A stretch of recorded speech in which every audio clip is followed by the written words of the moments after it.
یہ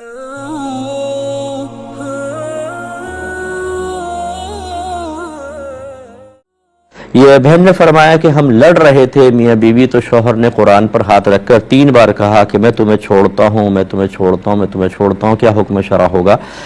دیکھیں، چھوڑنے کا لفظ جو ہے وہ صریح لفظ ہے باب طلاق میں۔ صریح کا مطلب یہ ہے کہ ایسا لفظ کہ جو طلاق کے لیے، جب ہم طلاق کی بات کر رہے ہوں تو طلاق کے لیے مخصوص ہے اور اس میں کوئی تعویل نہیں ہو سکتی۔ تعویل کا مطلب یہ کہ آپ اس سے کوئی اور مفہوم لے کر طلاق والے مفہوم کو چھوڑ دیں۔ ہاں کوئی قرینہ ہو تو ایک الگ بات ہے، جیسے بھی تھوڑی دیر پہلے میں نے کہا کہ شوہر کلاس میں پڑھا رہا ہے، سامنے بیوی بھی ایز اے اسٹوڈنٹ بیٹھی ہوئی ہے، اس نے کہا میں نے تجھے طلاق دی، اور وہ اصل میں بتا رہا تھا کہ اگر شوہر یوں کہہ دے تو طلاق ہوتی ہے، تو یہ تعلیم و تعلم تھا، یہ قرینہ تھا کہ سامنے بیوی ہونے کے باوجود اس کے لیے نہیں کہہ رہا۔ تو یہ لفظ چھوڑ بھی لفظ صریح ہے۔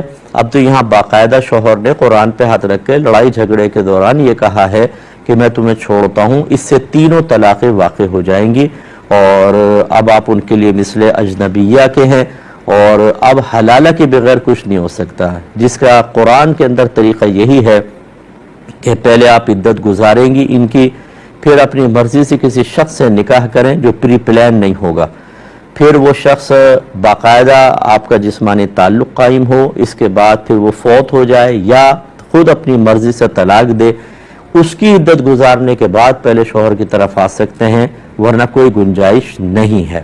یہ یاد رکھیں کہ لا علمی یہاں پر عذر نہیں ہوتی۔ بعض کہتے ہیں ہمیں تو پتہ ہی نہیں تھا، تو بھی سیکھا کیوں نہیں تھا؟ دنیا بھر کی چیزیں آپ سیکھ لیتے ہیں، دین اتنا معمولی اور حقیر ہے کہ جب بہت کوئی ضرورت آئے گی تو ہم اس کو بھی شرف بخش دیں گے سیکھنے کا، ورنہ معمولی چیزیں چھوڑ دو۔ قرآن، حدیث، اللہ کی تعلیم، رسول کی تعلیم ہم نے انتہائی حقیر اور معمولی بنا دی ہے۔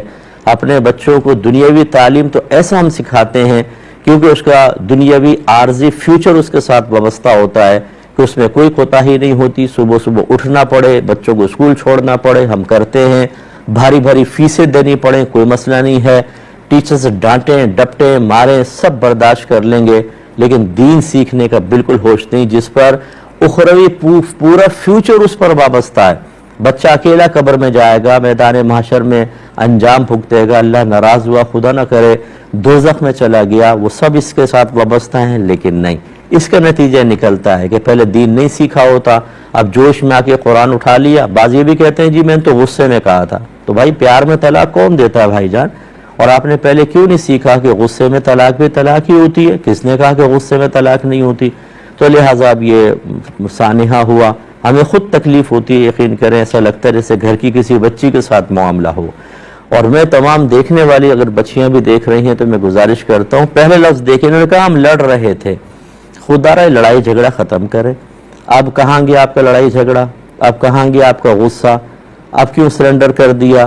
یہ ایسی ہوتا ہے، ایک بہن نے کہا کہ میں نے شوہر سے کہا مجھے طلاق دے دو، طلاق دے دو، وہ نہیں دے رہا تھا، میں اس پہ پیچھے پڑ گئی، اس نے مجھے ایک طلاق دی، میں نے کہا نہیں دوسری بھی دو، اس نے دوسری دی، میں نے کہا نہیں تیسری بھی دو، اس نے تیسری دی، میں بے ہوش ہو کے گر گئی۔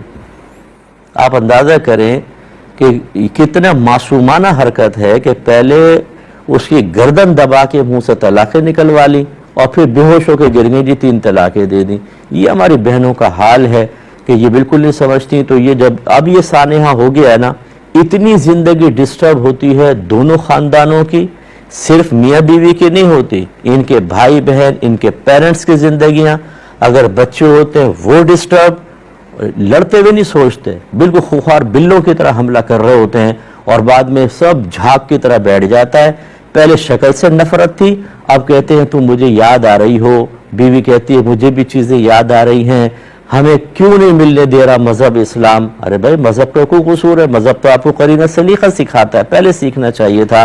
تو بہرحال ہمیں افسوس ہے، لیکن جو حکم ہے وہ آپ کی خدمت میں ذکر کر دیا گیا ہے۔ یہ کہتی ہے اگر ہم بالٹی کے پانی سے نہا رہے ہوں یا بالٹی سے نہا رہے ہوں تو کوئی ایسا طریقہ بتائیں کہ وہ پانی ہم احتیاط سے استعمال کر لیں، مستعمل وغیرہ نہ ہو۔ پہلے سب دیکھنے والوں کو میں گزارش کر دیتا ہوں کہ دیکھیں پانی جو ہے وہ، یہ بہن نے کیوں پوچھا وہ میں سمجھا رہا ہوں کہ پانی بذات مطہر ہے۔ بذات کا مطلب کسی پاک کرنے کے سلسلے میں کسی اور چیز کا محتاج نہیں۔